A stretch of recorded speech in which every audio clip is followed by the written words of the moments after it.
Wonderful Pistachios, your healthy snack nut. Learn more at wonderfulpistachios.com. Hi, everyone. I'm Katie Couric, and I've got some questions. You know, Katie, this is the fundamental question. That is the most important question, Katie.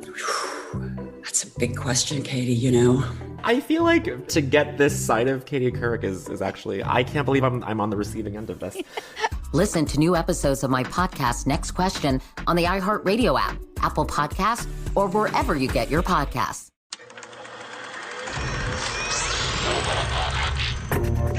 Same old Here's Johnny. You're gonna need a bigger boat. So serious. I am Iron Man. This is a tasty burger.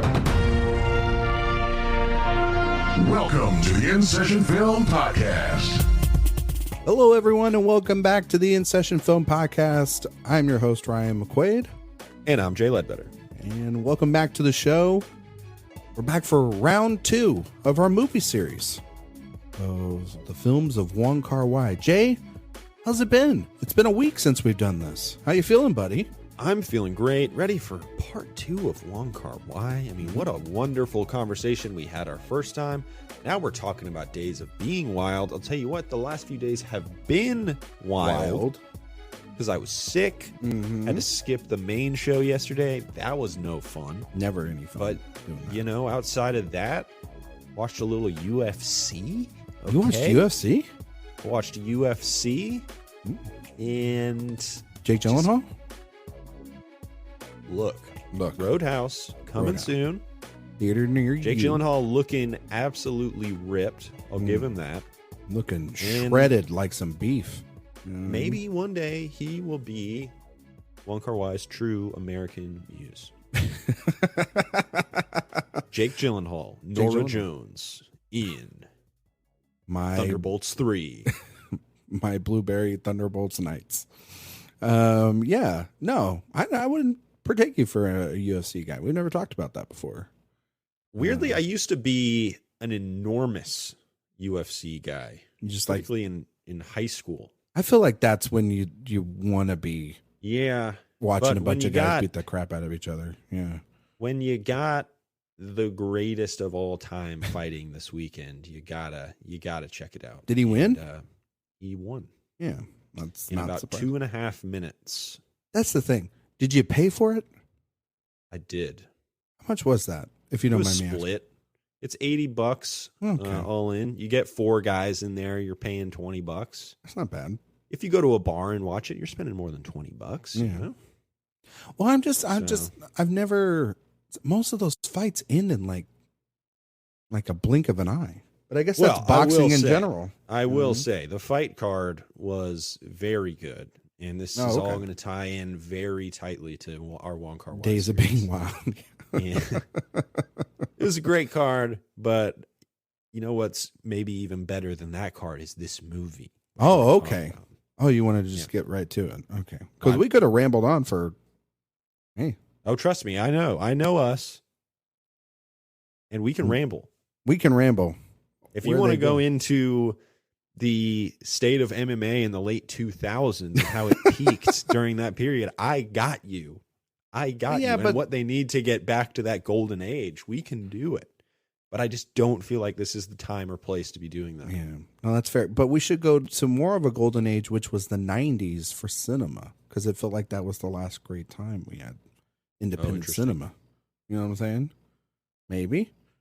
A lot of people call that like the Renaissance. We've talked about that in previous episodes, about the 90s.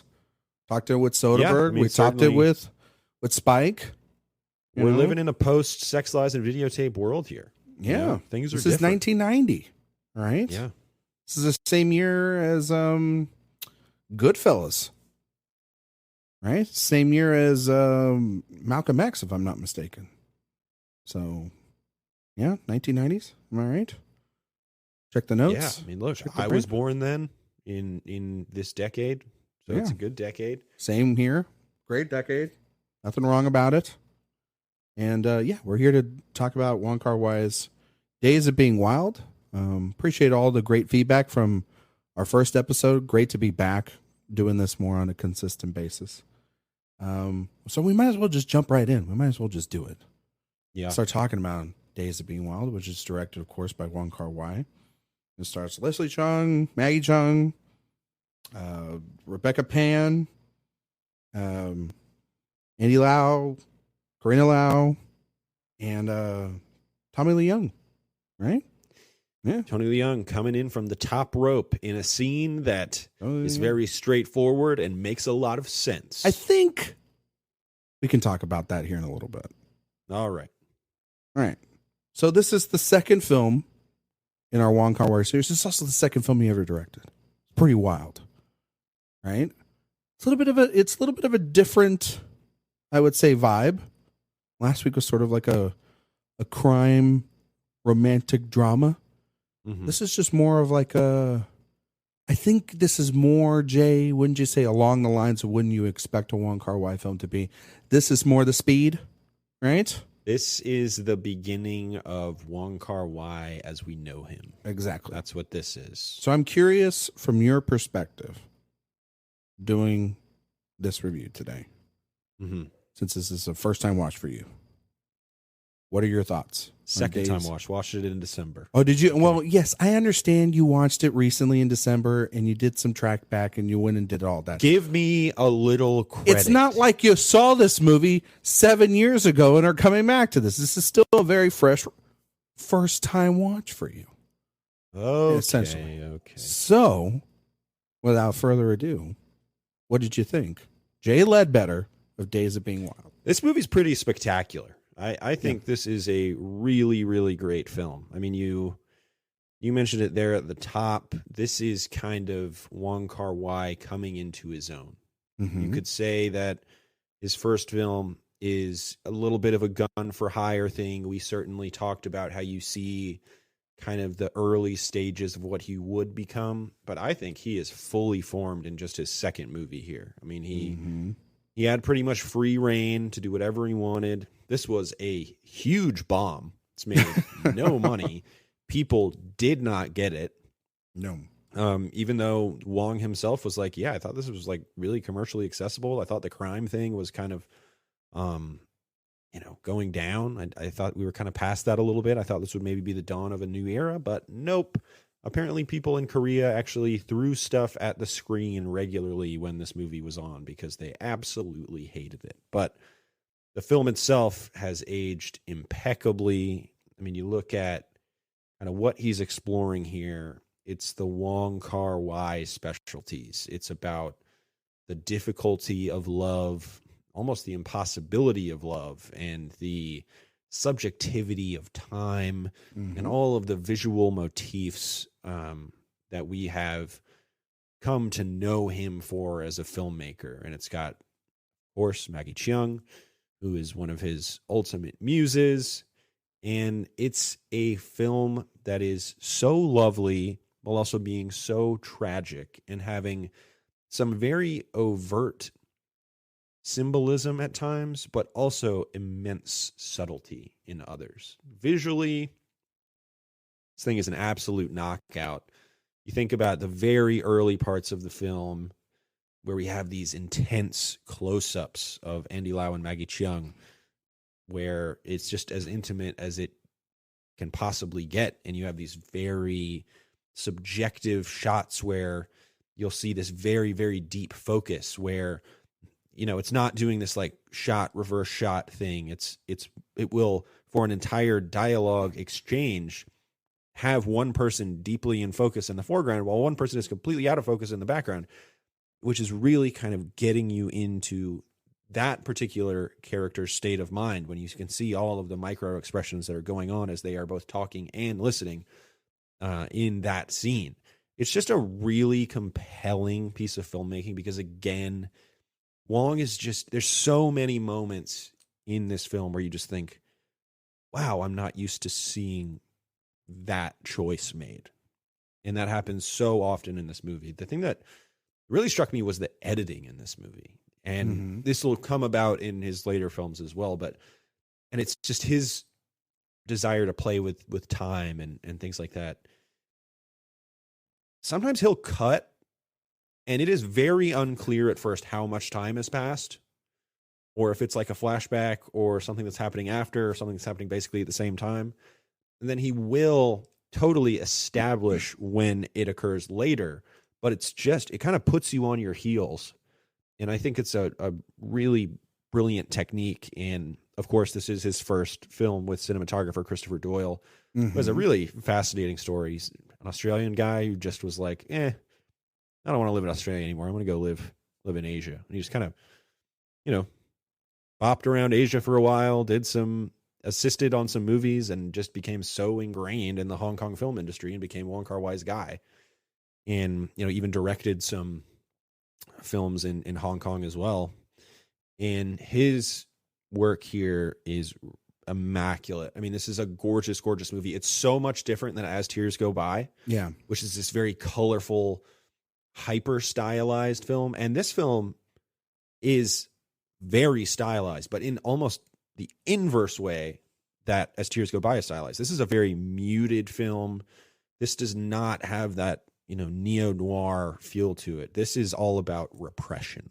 Yeah. And that is a word that we will use a lot talking about Wong Kar-wai films, but even the aesthetic of this film is repressed. He said in an interview that that was very purposeful. That was the visuals of this film were a reaction to his first film, which is to say, I wanted to show that I could do the exact opposite of what I did before. And it is just a gorgeous film to look at, and everything, the emphasis on things like clocks and the ticking sound that you hear all the time, or even the heavy, heavy rains that come down at many points in the film, which is another Wong special. Mm-hmm. He certainly has his things, and they are on display here to incredible effect. I think this is a really, really great movie, especially for a second film. Really, really great. Yeah. I really like this movie too, Jay. And I think that, when we talked about his first film last week, I think we were speaking a lot to the style of it, how it is very much mirroring other directors of the time, while also bringing in his sensibilities that we mostly know. Even not seeing all of his films, we know from some of his films what he's truly capable of and known for. His lingering, his longing with the camera there, these beautifully singular colored palette sort of films, and how one color within that cinematography from Doyle, like you mentioned, could just kind of be its character within itself, and really shine through. I mean, the palette here is that of the color green. It's very much prominent throughout the film, almost like, even a fault at times.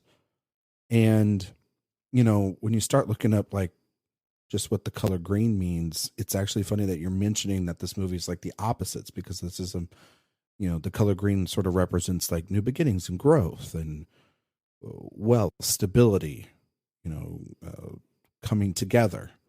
And this is very much a movie that's the opposite of any of those reactions and any of those sort of definitions of that color, because it's a movie about essentially not being able to stay together, wanting something that's not there, and people broken.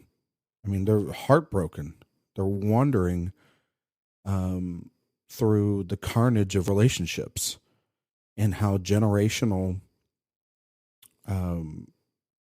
selfishness blends into the modern world. I mean, you have a character here, Yeti, who is immensely selfish because of the broken relationship with his adopted mother, the wanting to know of his real mother, and then who are the people he reacts the harshest to are the women that he is in relationships with, throwing them away, casting them aside, pushing them, shoving them, getting physical, getting certainly verbal. An extension of As Tears Go By. Pretty similar protagonist here. Yeah. if you want to call him that.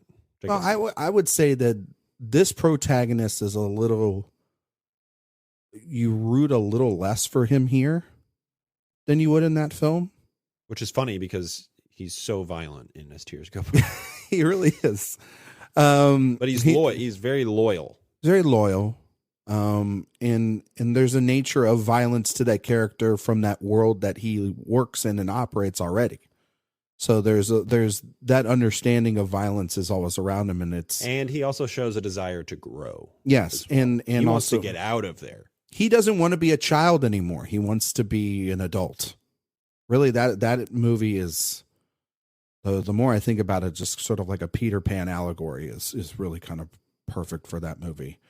And with this one, it's much more deeper than that. It's much more philosophical than that. And I think that's why audiences, because there's not action.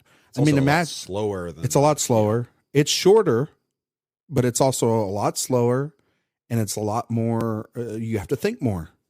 There are so many shots where it's just like, whoa, he held that shot for like 4 seconds longer than I'm used to. That was weird. It's weird, but it's also like, it's great. It's great because of the fact that he's pushing, because his last As Tears Go By, it wasn't financially totally successful, but it wasn't like a bomb. Good enough it was to like, get a second movie made. Exactly, it's good enough to like, okay, you showed your stuff, wasn't too bad. What do you got next? This is what you got. Audience went like, what the hell is this?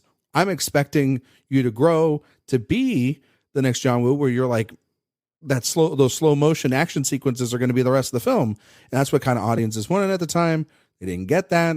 Instead, they got this complex meta layer sort of romance, not even triangle. It's like a square, romance square. Like an anti-romance. Yeah. Almost. And it's very much that, because like none of these relationships work. It's all about the things said, but then unsaid, and not having the courage to say things, to express feelings and emotions that are deep down and locked inside. It's a very emotionally complex film. I do think that for the first 2/3 of it, it's a pretty spectacular film. And I think that it loses a bit of steam towards the end of the film. We can talk about the final shot. I think that's an interesting thing. Obviously, they already, if you read up on this, the intention was to make a sort of a sequel or to continue this storyline. Yeah. And of course, because it bombed, that did not happen. So he goes on and makes a couple other films, and then this movie becomes the spiritual prequel to In the Mood for Love, which is the movie that we will talk about in a couple weeks. Yeah, they call it a soft trilogy with this, In the Mood for Love, and 2046. Yeah, they are spiritually tied together. It's almost like to the extent of, for our listeners out there, like Dazed and Confused and Everybody Wants Some. Spiritually, they're together, but they have nothing. Sure. They have no characters tied to them. They just, it's the mood and the sense of emotion that is really what ties it all together. And I do think that at the end, there's a lot that happens in that last 15 minutes of this movie. There is so much to unpack. And I don't think that, for me, I think the stuff on the train is great. I think that's great. I think the little bit of that before it's not my favorite.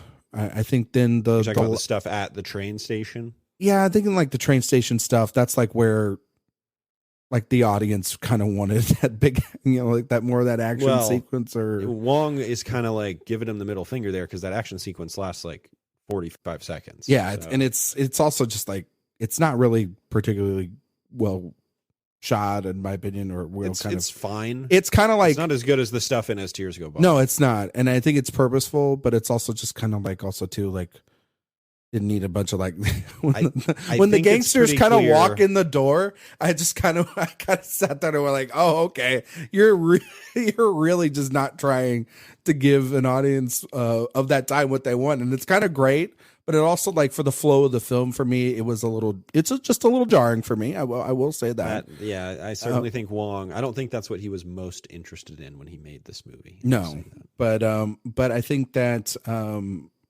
yeah, that final shot, we'll talk about it.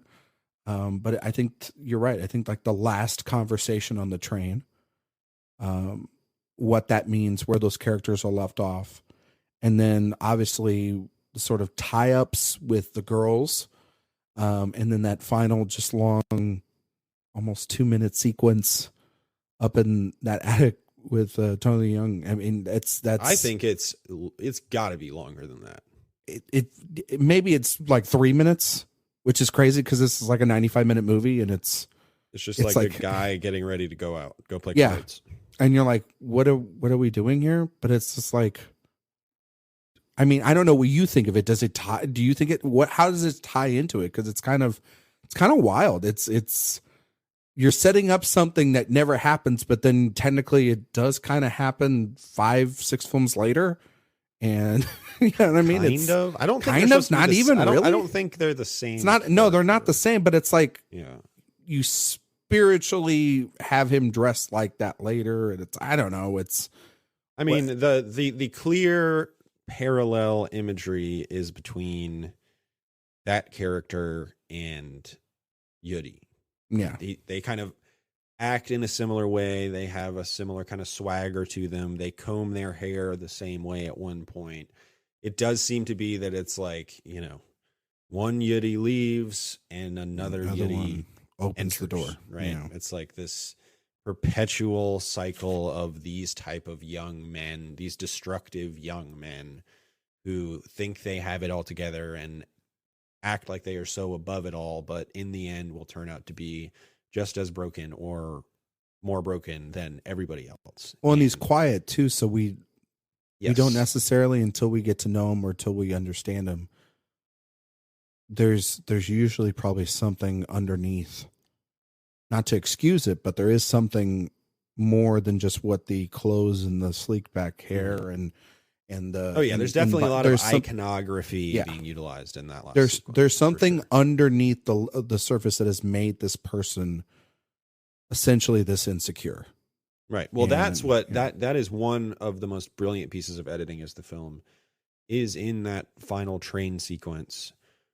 When he gets shot, it cuts to the flashback of Auntie adopting him, basically, which is this kind of implying pretty much that he's saying, you know, maybe directly or indirectly, the reason that he is so distant to everyone around him is because he has grown up in an environment where he was basically used only as an accessory, as an asset to bring prosperity to Auntie. And it's this really fascinating dichotomy, this relationship between Auntie and Yuri, because Auntie clearly only took him in because she was going to get paid for it.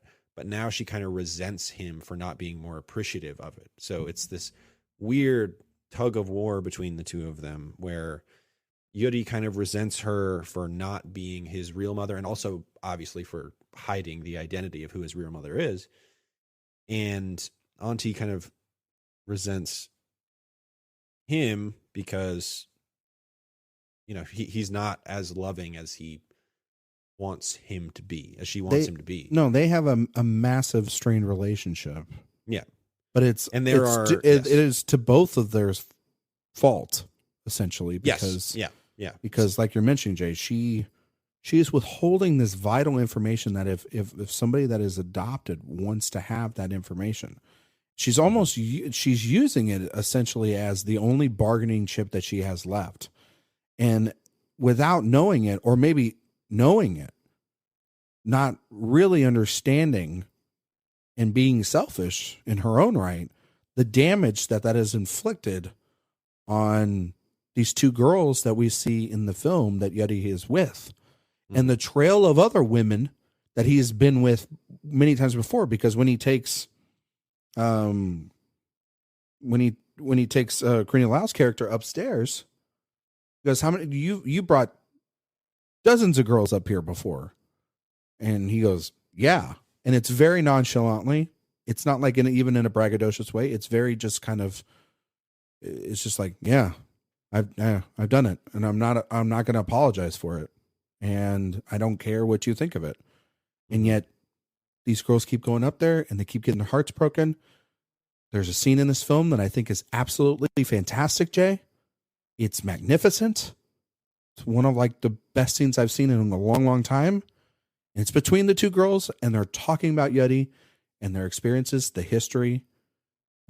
It's, I mean, people would make whole plays off of this scene, but it's just a 5-minute interaction between these two. And it speaks a lot to, and I think it's also a brilliant piece of writing, but it speaks to, Wong Kar-wai and Jeffrey Lau, who are the screenwriters here.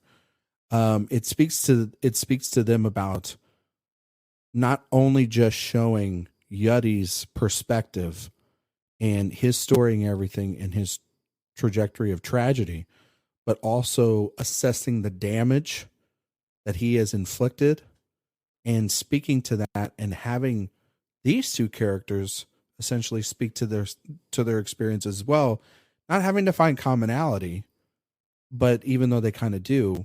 And there's a real blunt honesty in those scenes, Jay, that I found just absolutely magnificent.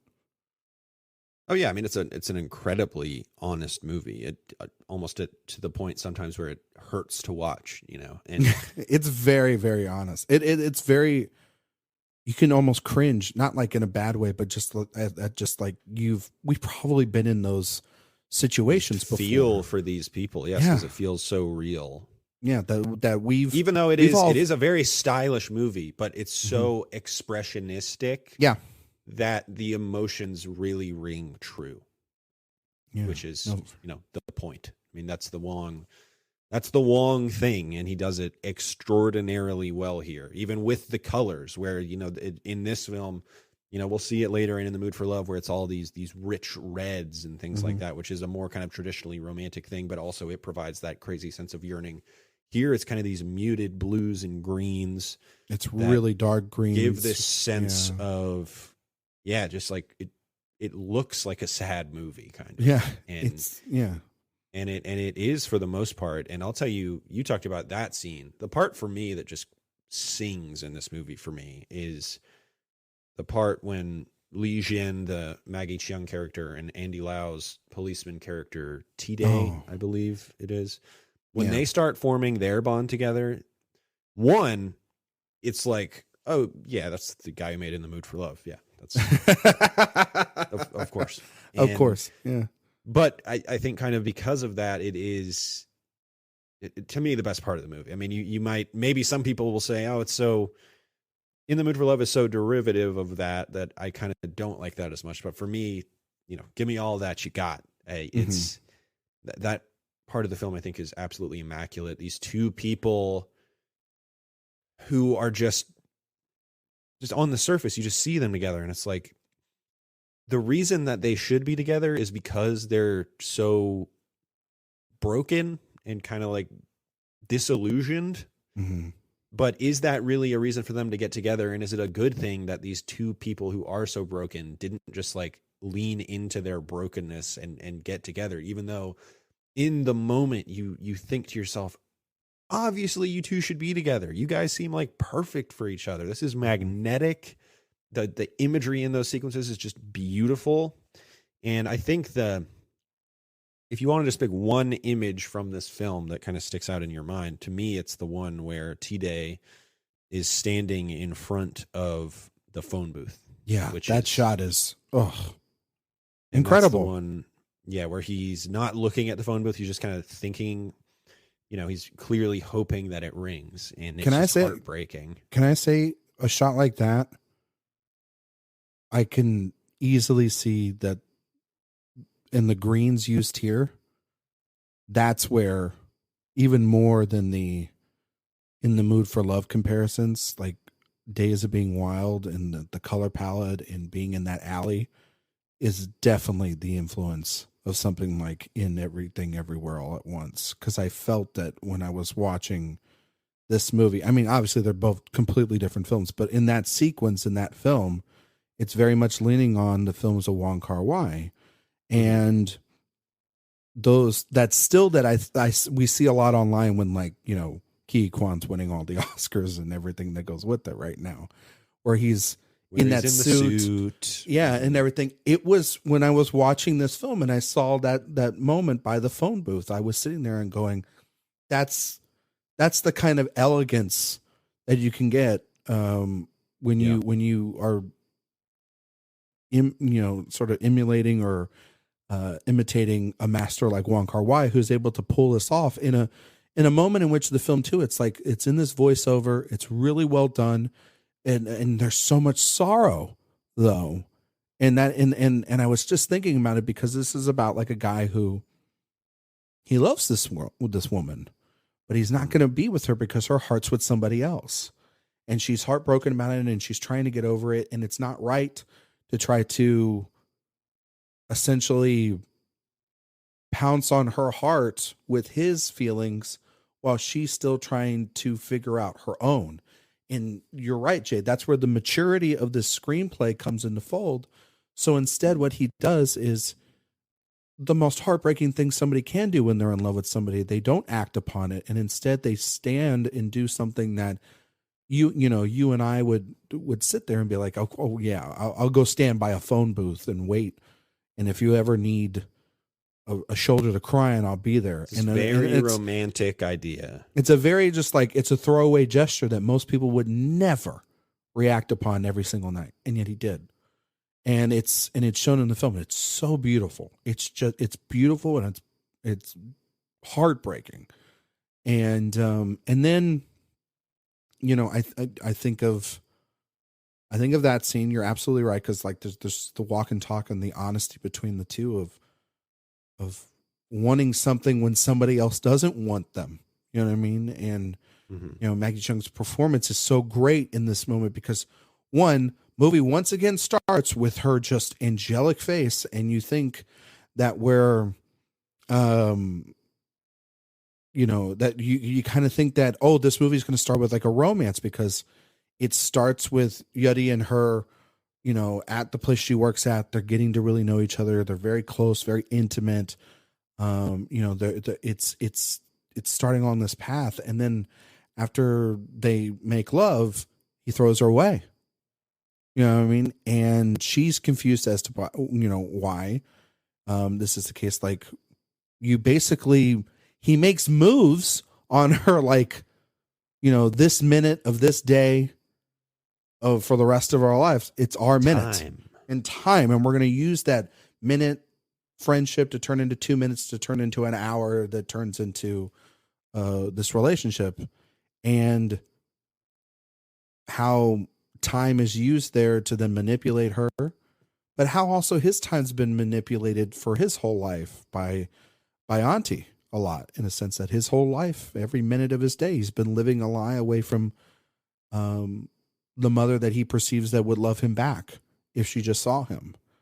And then to see that he goes all the way. And the most tragic moment of the film is to me the best shot. One of the best shots in this movie too is his mother looking out that window from her rich palace estate, essentially, and him walking away. And just that long, like you're saying, Jay, probably longer than it should be, but it hits the point home perfectly of him walking away.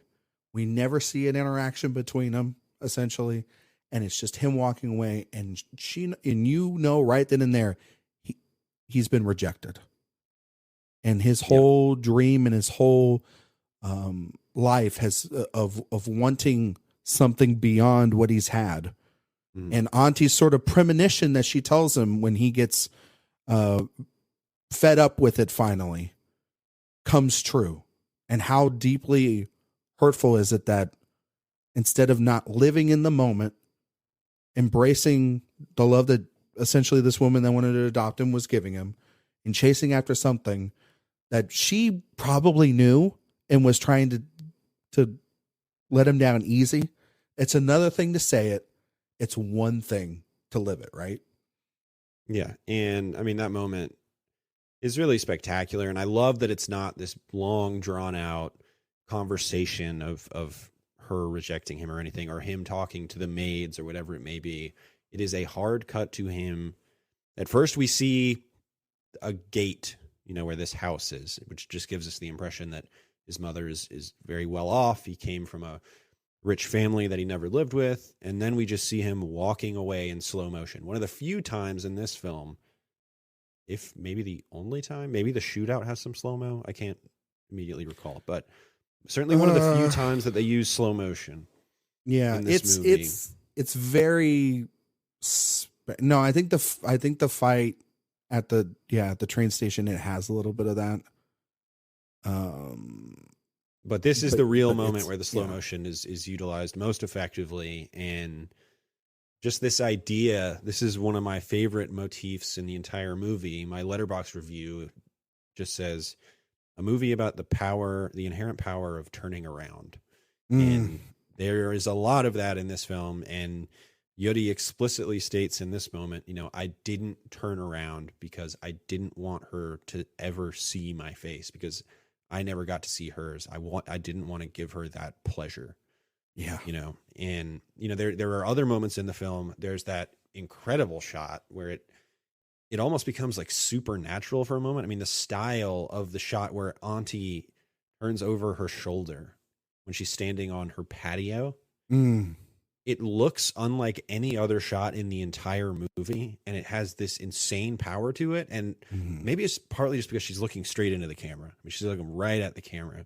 Yeah. And it just has that when I saw this film for the first time, that shot made me like shake, because it just felt so out of the blue. And then we talked about that phone booth shot.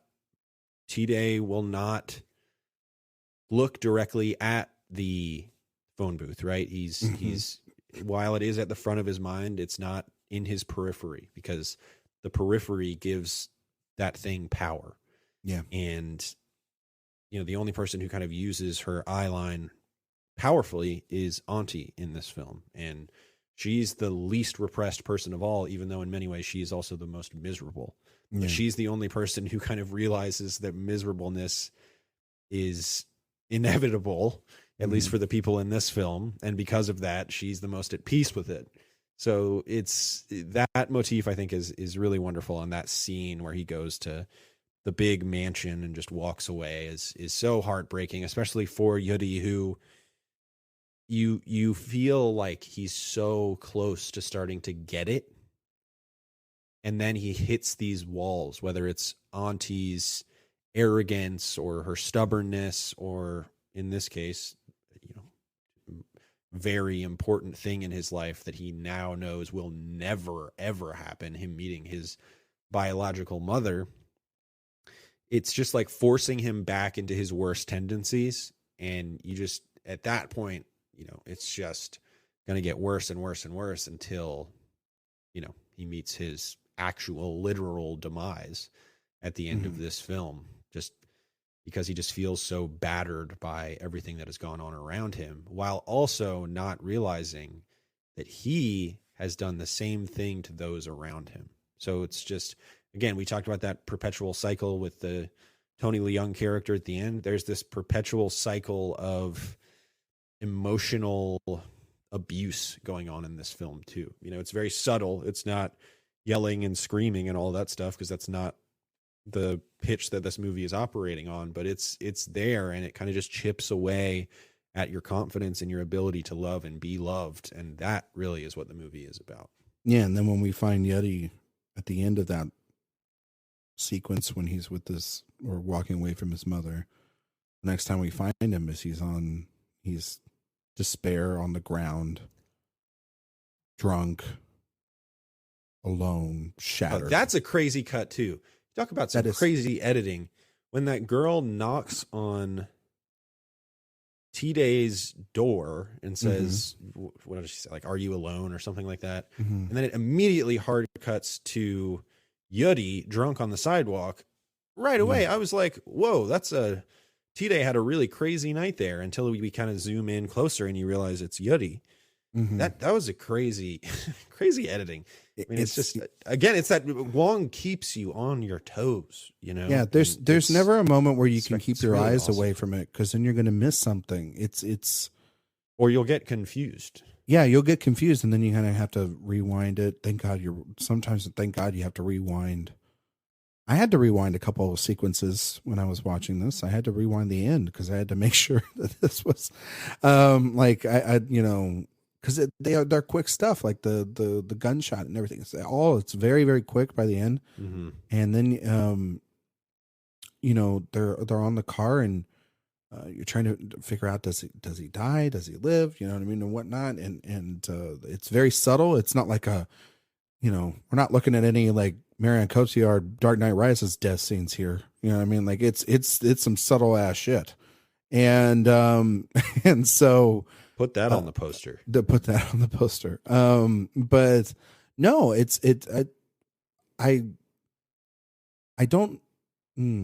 I like on paper what it's trying to do, I guess. In the end, I don't know. I like the individuality of the stories and everything, and how they were sort of flowing and everything. And then it becomes, I think we kind of, because the girls interact and they have that great moment. And I thought that was so great. Then like the last 15, 20 minutes of this movie is like Yeti and Tide sort of like doing like almost like a road movie, you know what I mean? That's what it kind of feels like. They're right, and everything, and it's like, okay, I get what you're trying to do here and have them, and it's very convenient that Tide's here, but like it's also like, I don't know, it felt like even more the downfall didn't necessarily have to have him there, because of the fact that, like, honestly, the movie could probably ended with him drunk in the street, just with a close up, and then bing bam boom. It could have. I don't know what you think, but I think there are many great parts after that. I mean, I think the last 5 minutes before the Tony Leung part are perfect. I mean, when like when they get in the boxcar and they're talking, it's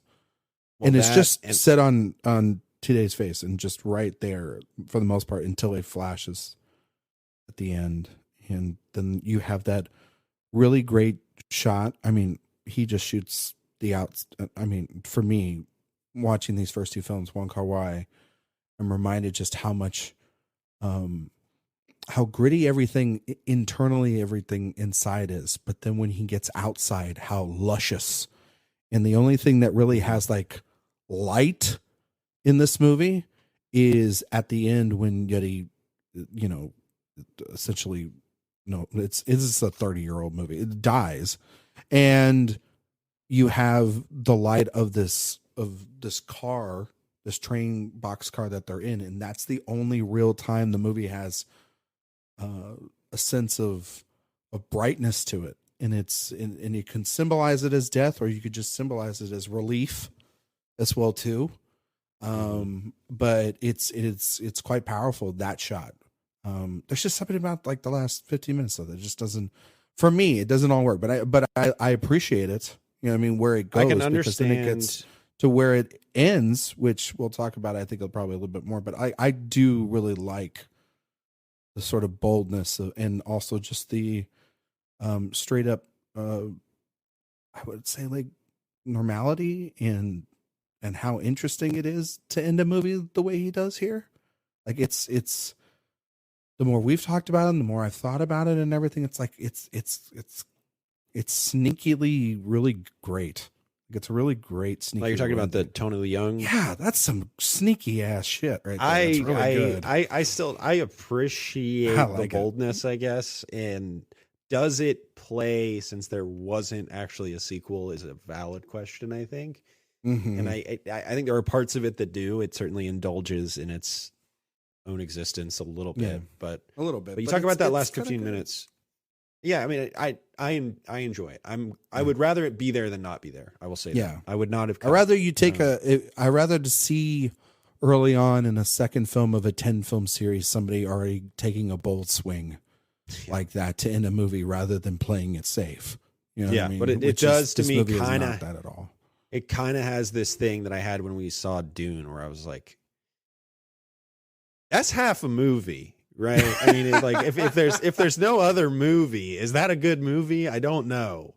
But I think also you contextualized it earlier is that it's a circle. We're talking about time and how. Yes, I agree with that completely. Yeah. Then it if we don't, it's not like Dune where it's like the end of Dune. It literally, she says, like Zendaya says, "This is only the beginning." It's like, no shit, you've got another movie to do. Yeah. Like, you know what I mean? Like, you're trying to set up a franchise here. This one is like, if you didn't have it.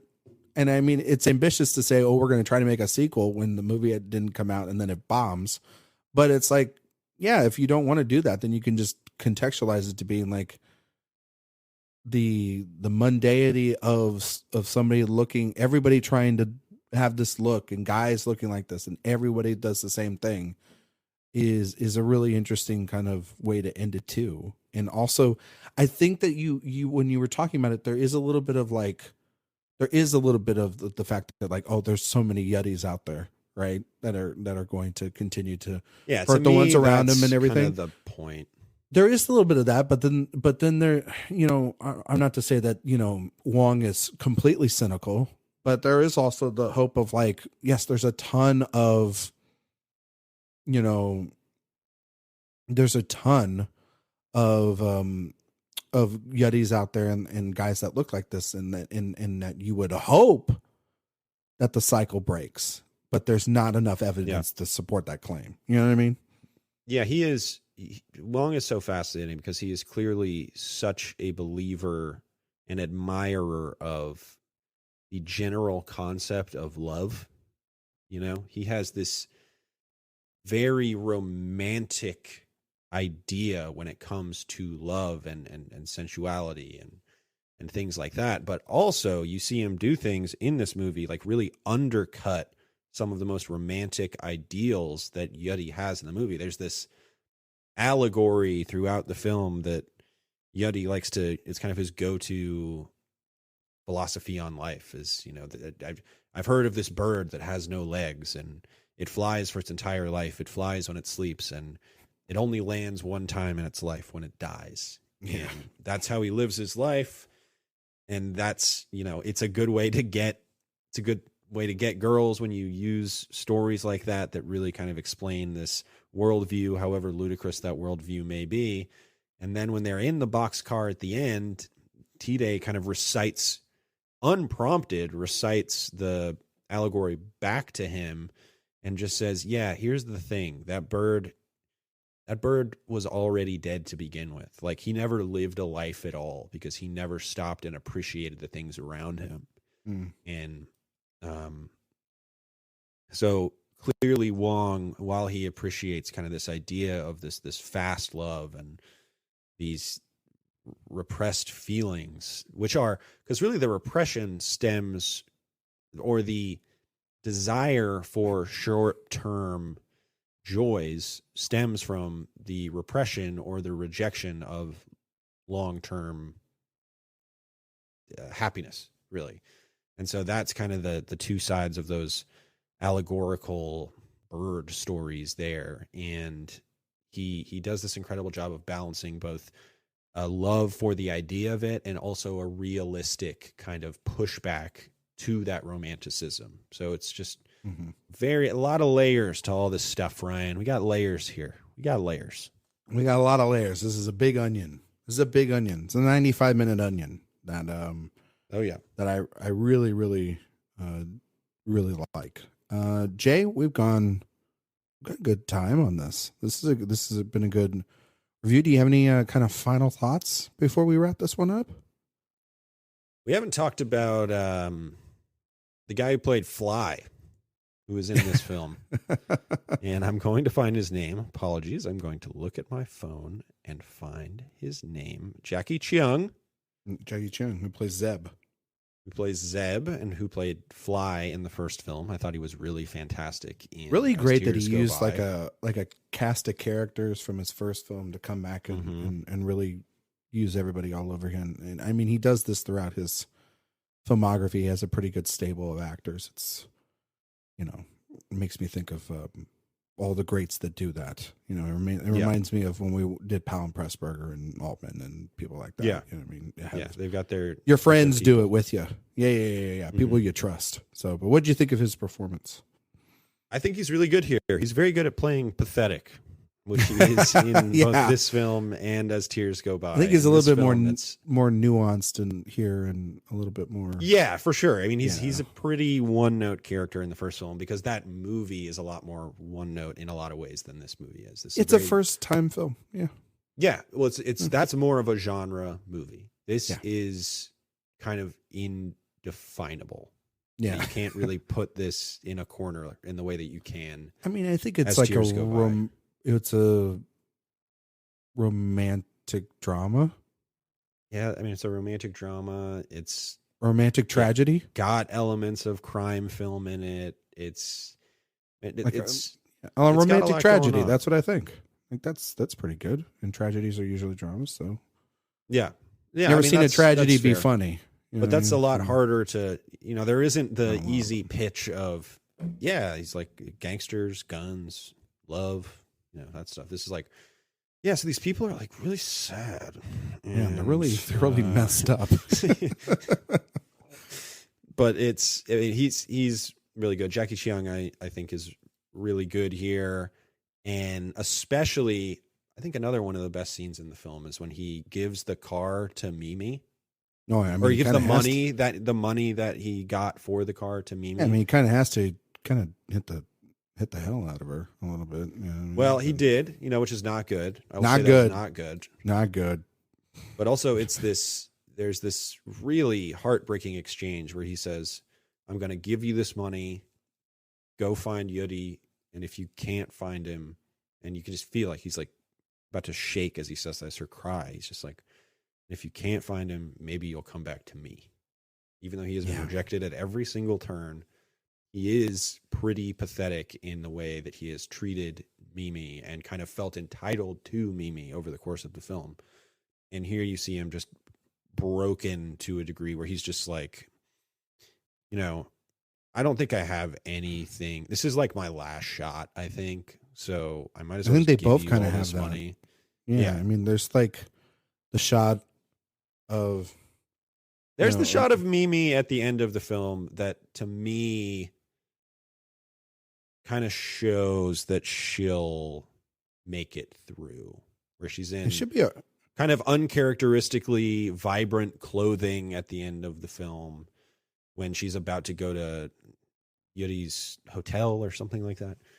Yeah. And we know she's about to be heartbroken and her journey is going to be for nothing, but in the end, I think there's this weird vitality to that moment that to me implies that she is going to get by almost better than any other character. And the thing we didn't talk about that I meant to bring up, you talked about the last 15 minutes. I totally understand how you could be put off by the kind of hard left turn into the gangster fight stuff. Yeah. But then we get, again, that one part with Auntie getting Yuri at the hospital, I think is really, really great and says a lot about Wong's mentality and his thoughts about the Yuri character in the first place. And then there's the absolutely spectacular moment where we see Li Jian in the ticket booth at the soccer stadium. Mm-hmm. And she closes the door, and then we cut to the phone booth, and the phone rings. And it makes me want to crawl into a hole and die. Well, that's what I was going to say. Is that shot's so perfect, and then it's like, oh my god, the it rings, and you're like, God damn it, this movie. You know what I mean? And then it leads up to obviously Tony Leung, who's upstairs and getting ready to go out, and then it ends, and you're like, what? But like then you think about it, and it's like, cool. You know what I mean? It's very tragic. I mean, you talked about it, Doyle cinematography here, his work with Wong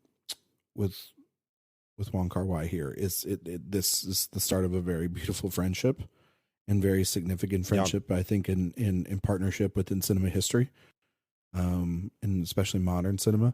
And I just think that the longer this movie goes on, even in its romance, even in its tragedy, the darker that green palette becomes. And then when it's only till the end when this tragedy really hits, do you see light? It's so purposeful in doing that, and it's really just like when you know already how you want to emote an audience with your color palette, it's then you're kind of right here for our audio listeners in the palm of the hand.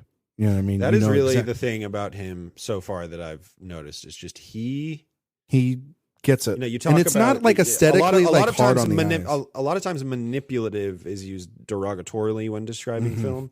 Mm-hmm. But I mean this in the best way possible. He manipulates the viewer as well as just about anybody, right? Yeah. He is able to portray what he wants to portray with such precision and put the viewer in the mindset that he wants them to be in at any given moment, as well as anybody. And it really makes every moment hit as hard as it possibly could. And that's, even more true in this film than it was in As Tears Go By. And we haven't even talked about his use of music, which he really starts to develop here, where he starts using, I guess I would call it reminds me of like Hawaii, a lot of the music in this movie. I don't know if that's accurate or not. I might be culturally ignorant in that regard, but that's the vibe I'm getting from some of this 1950s, 1960s music, where it is not this traditional kind of film score that you would hear. There's this song that's used 4 or 5 times, I think, over the course of the film. Well, it's no different than the last really film. melancholic and does have this inherent sense of longing to it. And I've actually weirdly been listening to this soundtrack a lot, as much of it as there is on Spotify anyway. They have a playlist for Days of Being Wild. And I don't know how to pronounce any of the songs, but they're good. And I like. You don't want to read some out here and look even worse than. All right, let's do it. Here we go. I think we'll pass on that. I think we'll pass on that, buddy. It's a good movie. It's a very good movie. It's a very good movie, and I know that I think Brendan's seen this film, or maybe he was, and I know JD's going to catch up with it. They'll have thoughts on Letterboxd. We have a Letterboxd page at letterboxd.com/InSession Film, and yeah, that's gonna kind of do it here. If what you are we covering next? Well, we're gonna cover Chungking Express next. That's the we the do next need to one. mention. Yes, it is the next one. It might be a little late. It might be a little late. It is not the next one that he actually makes. Oh. He made, so after this film, just here we go. Here comes the completist. Little completist here. So this film bombed horribly.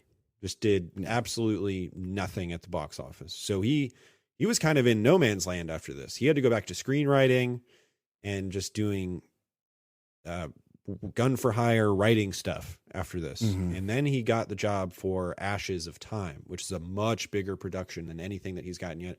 We're going to review that one 2 episodes from now. But he made that before he made Chungking Express. Hated the process of making that movie, and especially the editing process for that movie. And so then he was like, let's strip this back. I'm going to make Chungking Express. And then everything kind of changed for him. So I mean, he kind of very interesting. Made maybe one of his more recognizable films to date. Yes, for sure. Career.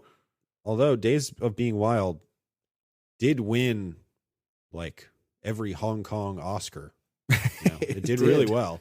It did well. It did really well. Made him like the talk of the town. Critically, yeah, but the studios said, no, thank you. This movie made me feel bad. I needed some money to help me with there were only like crying. four gunshots in it. Yeah, I mean, what's going on, dude? I mean, shoot, does that not sound like modern cinema? That it doesn't have any action and it's all, it makes you feel and everything. It's crazy how movies just resist action. But yeah, Chungking Express, that's coming out next week. It'll probably be later in the week because I will be at South by Southwest Ooh, look at me. Ooh. It's a little bit late in the process to try to get that out and everything, but we're going to try to get it out. If not, then we'll come back the next week. So if there is a week delay, you know that it was obviously it was Jay's fault, but I'll do a solo episode on the short films of Wong Kar-wai. I think that would be interesting, to say I think the it least. might set records. Might break the internet. That's what you're saying. Yes. But yeah, for all the other stuff, follow us on Facebook, Twitter, and Instagram, InSession Film. You want to donate to us, there's InSessionFilm.com/donate. There's the app, InSessionFilm.com/apps. Patreon.com/InSessionFilm. There's always a, tiers and different things and bonus content we have over there. I know that there's been some Last of Us stuff recently and a bunch of other stuff like that. There's the InSession Film Store. You can find that at InSessionFilm.com. There's all that stuff there. There you can get like t-shirts and mugs and all the fun stuff from this podcast. Jay, any last thought before we get out of here? Man, Oscars. Last episode before the Oscars. I'm thinking Triangle of Sadness has got it. I don't know if that's a good thing or a bad thing. It's probably like my 10 in the lineup, to be fair. So it's. I want it on the record. Not watching. Oh God! Here we go. So you do this every year, and then I see the text messages in our thread. Do it. I see. Yeah, but okay? To be fair, you can't watch the speeches either. Not gonna do it. I'll watch can't watch whatever shows up on Twitter. You can't do that either. No, you can't watch any of it. The good stuff. You can't watch any of it. That's the whole point. It's 3.5 hours too long. Yeah, but the point is that you're saying I don't want to watch the Oscars, and then you're just going to watch the clips. No, that's still watching the Oscars. That's giving them your attention. Like you either okay, if I said I'm not going to watch the Super Bowl, but then I watched highlights of it, I watched the damn Super Bowl at that point. No. You watched part of the Super Bowl. You didn't watch it all, but you watched the Super Bowl. What if I just look at tweets of who won? Does that count? I think that's fair. That's news. Right, I'm going to do that. You know what I mean? But like, if you're watching, are the speeches going to come out like right after they happen? They're going to turn them around pretty quick. I mean, shoot. I mean, it is also Twitter. People turn that stuff around pretty quickly. True. If not, it's going to be there the next morning, obviously. But yeah, all right. I'm just going to watch Top Gun Maverick. Yeah, thank God it's going to be over. Oscars. Yeah, I think you're over it. Dude, I'm always over it at this point. This is not a secret. Like you cover this and do this all year long. It's a grueling task. Yeah. And then I step away for 6 to 8 months and I say, you know what? Let me do it again because I'm a glutton for punishment. You know what I mean? But also too, we've got 6 to 8 months. What are you talking about? It's like 3 months. You get like because can, right? I guess. They're so late now that it just restarts. No, I was just talking about the beginning of the season. I wasn't talking about the actual ceremony. Oh, well, now the horse race is like all year round. Shoot, it is because the last year's winner won from Sundance, and this year's winner is going to be from South by. So it's like next year, Berlin Film Festival, Tribeca, look out! You've got a next best picture on your hand. I mean, here's going to be a good question, Jay. Are the fall film festivals irrelevant now? Are they starting to get irrelevant? Interesting. Because you think about it, pandemic year, didn't really have film festivals, right? 2019, Parasite went to Cannes, premiered at Cannes, won the Palme d'Or. Mm-hmm. Sundance last year, Coda, South by Southwest, Everything Everywhere All at Once. Are the film festivals in the fall becoming a little bit irrelevant? No, this is something I've been putting a lot of thought into. And no, I'm just kind of saying because like for years, right? Because the last big one to come from it was like a Green Book because that premiered at Toronto and it went all the way. So I'm just kind of curious, kind of thing. It's like a little food for thought when you think about it in the grand scheme of all the things. It's delicious food for thought that maybe a character or two in a Wong Kar-wai movie would eat over and fall in love. Yeah, it's like the hors d'oeuvre that they have before they have a beautiful conversation about the existential way that time flows throughout their relationship. It's just what we all want to hear. Anyway, thank you guys so much for listening. We'll see you all next time. Movies.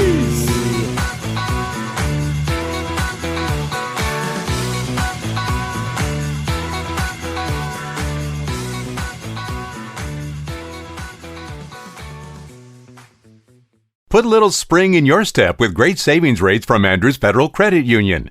From now through March 31st, you'll earn 3.75% APY on your savings when you open our 3-month Spring Forward Share Certificate. Start with as little as $1,000 and watch it grow. Open your new share certificate at Andrews Federal and spring forward towards your savings goals. Get started now at andrewsfcu.org. Andrews Federal Credit Union, federally insured by NCUA, APY equals annual percentage yield. For eligibility and membership requirements, visit andrewsfcu.org.